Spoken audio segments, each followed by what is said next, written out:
निर्मलवासितशोभितलिङ्गं तत्प्रणमामि सदा देवमुनिप्रवरार्चितलिङ्गं कामदहनकरुणाकरलिङ्गं रावणदर्पविनाशनलिङ्गं तत्प्रणमामि सदा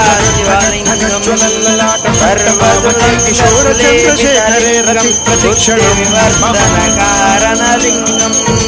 चित्तसुरासुरवन्दितलिङ्गं तत्प्रणमामि सदा शिवलिङ्गं कनकमहामणिभूषितलिङ्गं मणिमणिवेष्टितशोभितलिङ्गं दक्षजुयज्ञविनाशनलिङ्गं तत्प्रणमामि सदा शिवलिङ्गं कुङ्कुमचन्दनलेपितलिङ्गं पङ्कजहरसुशोभितलिङ्गं सञ्चितपापविनाशनलिङ्गं तत्प्रणमामि सदा शिवलिङ्गं देवगणार्चितसेवितलिङ्गं भावैर्भक्तिभिरेव च लिङ्गं दिनकरकोटिप्रभाकरलिङ्गं तत्प्रणमामि सदा शिवलिङ्गम्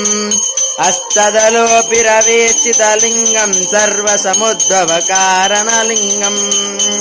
अष्टदरिद्रविनाशनलिङ्गं तत्प्रणमामि सदा शिवलिङ्गम्